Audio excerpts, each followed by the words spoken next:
Olá pessoal, seja bem-vindo ao teu lugar. Mateus capítulo 7, versículo 6. Não deis aos cães o que é santo. Coitadinho dos cães, por que não dá para os cães o que é santo? Nem lanceis ante os porcos as vossas pérolas. O que é lançar aos porcos as vossas pérolas? Será que você sabe o que significa esse versículo? Hoje eu vou te ensinar sobre isso nesse vídeo, então vem comigo. Chegou a hora de teologar.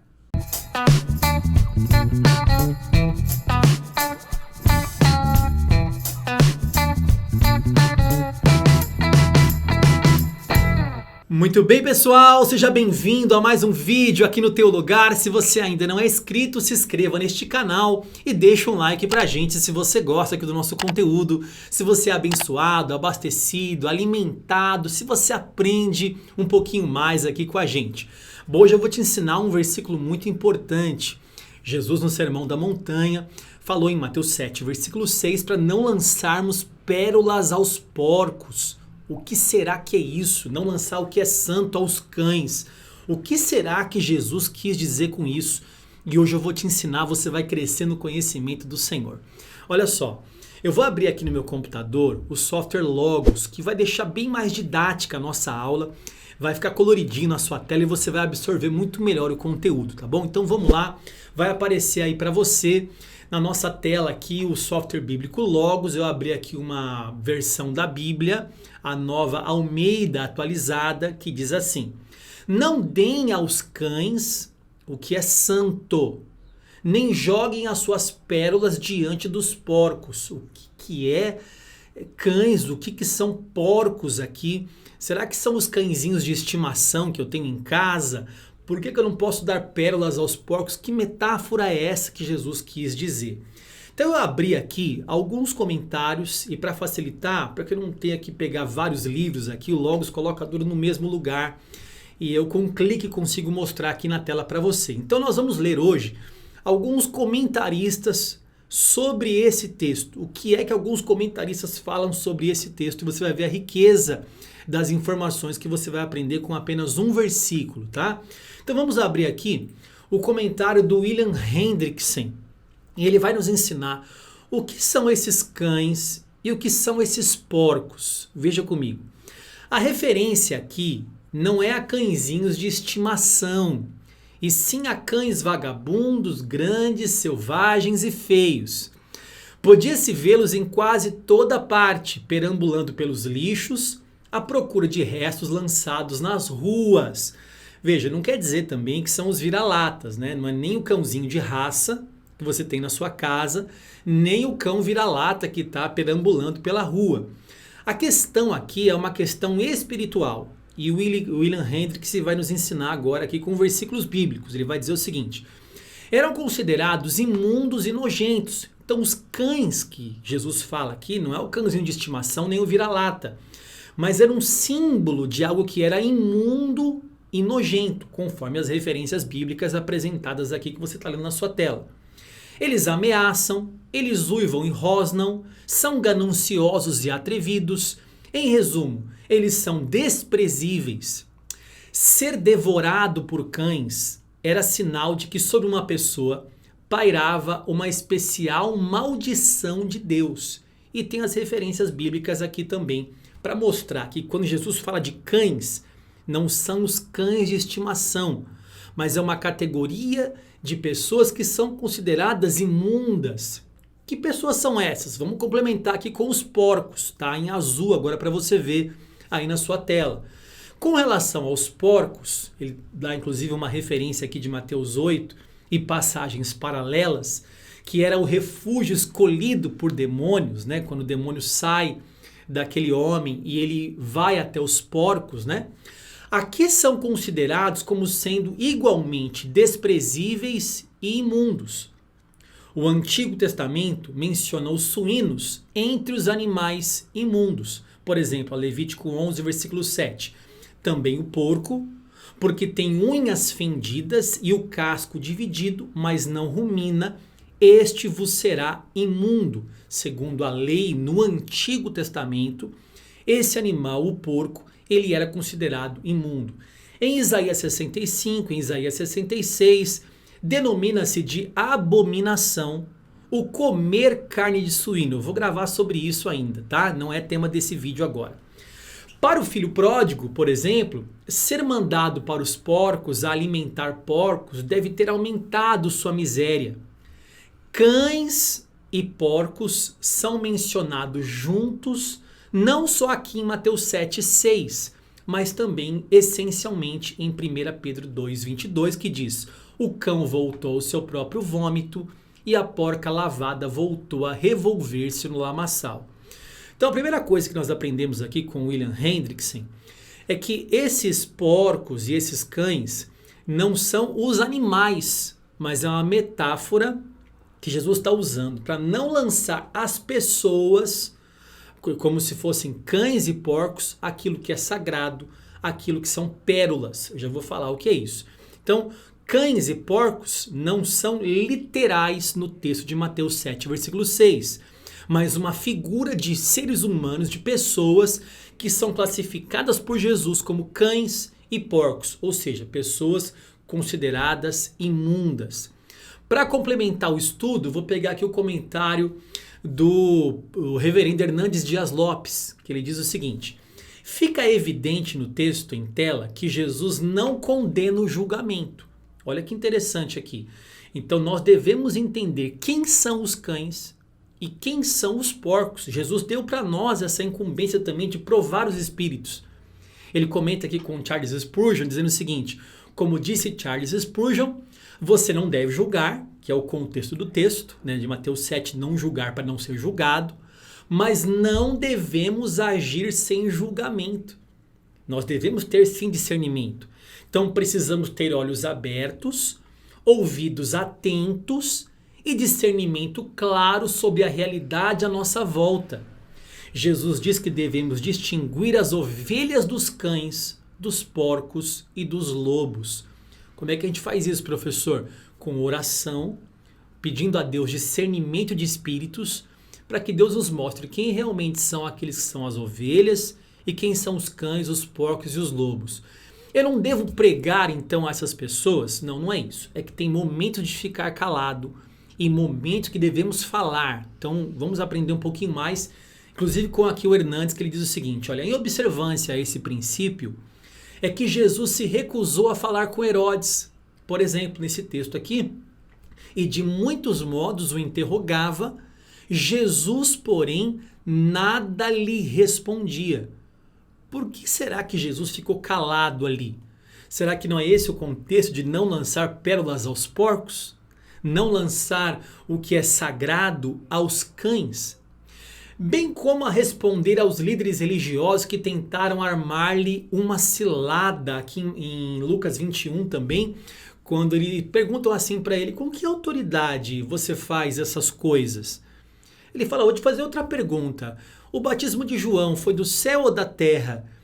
Não podemos responder essa questão. Então também não vou te responder. Foi o que Jesus disse. E Jesus não respondeu ali. Ou seja, Jesus ficou calado. Tem horas, com o discernimento de Deus, que nós não devemos falar. Para complementar aqui o comentário Esperança, diz o seguinte: contudo, existem momentos em que simplesmente temos de nos calar. Olha aí. Também Jesus calou-se diante do sumo sacerdote e a princípio não respondeu nada. Marcos 14, 60. Levantando-se o sumo sacerdote no meio, perguntou a Jesus: nada respondes ao que estes depõem contra ti? E Jesus fica calado. Nem falou com os soldados que zombavam dele, cuspiam no seu rosto e batiam nele. Da mesma forma, ao final não respondeu a Pilatos, porque todo falar seria em vão e pareceria como lançar pérolas aos porcos. Se você pegar uma pérola e lançar aos porcos, o que um porco vai fazer com uma pérola? Nada. Então Jesus também ficou calado.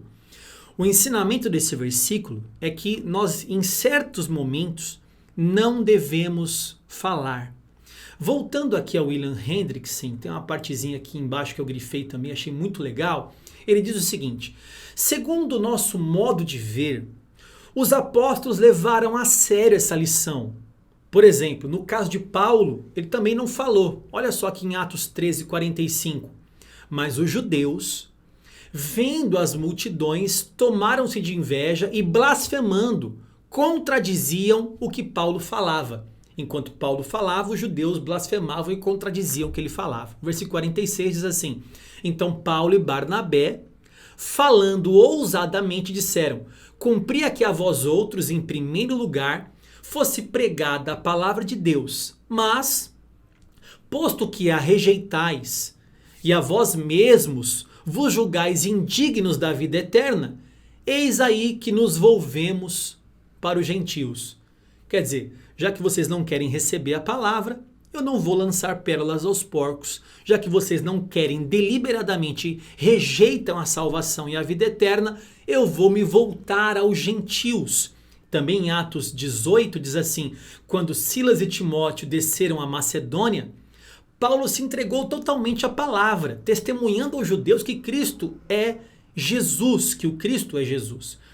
Opondo-se eles e blasfemando, o que Paulo fez? Sacudiu Paulo as vestes e disse-lhes: sobre a vossa cabeça o vosso sangue. Eu dele estou limpo e desde agora vou para os gentios. Quer dizer, vocês não querem me ouvir? Estão blasfemando? Eu vou me voltar aos gentios a partir de agora. Não vou lançar pérolas aos porcos. Olha Tito 3:10. Evita o homem faccioso, depois de admoestá-lo primeira e segunda vez. Evita o homem faccioso, depois de admoestá-lo primeira e segunda vez. Professor, será que então eu tenho que pregar uma e duas vezes e só? Não, nós devemos pedir em oração, discernimento de Deus, quando é que estamos lançando pérolas aos porcos e que não devemos fazer isso. Abrindo aqui agora, J.C. Riley, que diz o seguinte: tudo é maravilhoso em seus devidos tempo e lugar. Nosso zelo deve ser temperado por uma prudente consideração acerca da ocasião, do lugar e das pessoas a quem nos dirigimos. Olha o discernimento. Quando eu devo falar, como eu devo falar, né? Salomão disse o seguinte: não repreendas o escarnecedor, para que te não aborreça. Provérbios 9, versículo 8. Quer dizer, por que não repreender o escarnecedor? O que é o escarnecedor? Aquele zombador, aquele que tira sarro. Por que não fazer isso? Para você não ficar aborrecido. Vai ser lançar pérolas aos porcos. O Ryle disse o seguinte: não é sábio abrir o coração com todo mundo a respeito das coisas espirituais. Há muitos que, por causa de um temperamento violento ou de hábitos abertamente pervertidos, são totalmente incapazes de dar valor às verdades do Evangelho. Tem horas que não dá para você lançar pérolas aos porcos. Para finalizar o nosso estudo, vou abrir aqui R6 Pro, vai aparecer de verde aí na sua tela, que está escrito o seguinte: Jesus está instruindo as pessoas a ter um bom senso de não oferecer coisas sagradas aos cães. Vamos lembrar que os cães não são os de estimação, né? Quem são esses cães? São indivíduos que se dedicam a odiar o reino de Deus. Jesus não nos aconselha a odiá-los. Quando despediu os discípulos à sua missão, ele disse: e em qualquer cidade ou povoado em que entrardes, indagai quem neles é digno, e aí ficai até vos retirardes. Ao entrardes na casa, saudai-a. Se com efeito a casa for digna, venha sobre ela a vossa paz. Se porém não o for, torne-se para vós outros a vossa paz.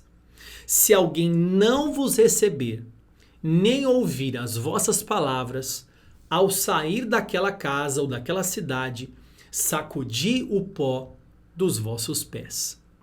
O ensinamento de lançar pérolas aos porcos é você não gastar o seu tempo com pessoas que deliberadamente vão rejeitar o evangelho, não estão preparados para o evangelho, vão escarnecer do evangelho, vão zombar de você. Como é que eu faço então? Será que eu estou deixando de pregar para uma pessoa que deve receber o evangelho? A nossa incumbência é, como Jesus falou, julgarmos todas as coisas, discernirmos o que é um cão, o que é um lobo, o que é uma ovelha, e de uma forma espiritual compartilhar o evangelho àquela pessoa, para que o evangelho faça o papel dele e ela entenda as verdades espirituais. Nós precisamos de discernimento de Deus. Você que talvez está sendo escarnecido, falou uma, falou duas, falou três, achou que deveria continuar pregando para essa pessoa. Há tempo, há lugar e há forma de se pregar o evangelho. Sim, devemos pregar o evangelho a toda criatura, pregar no tempo e fora de tempo, mas com muito bom senso para não lançar pérolas aos porcos. Tá bom? Espero que você tenha crescido um pouquinho mais aqui no conhecimento do Senhor. Se você gostou, deixa um like pra gente, se inscreva no nosso canal se você ainda não é inscrito, compartilhe com mais pessoas para que mais pessoas aprendam a palavra de Deus. Tá bom? Que Deus te abençoe. Até a próxima. Fique na paz. Se você quer estudar, Teologar.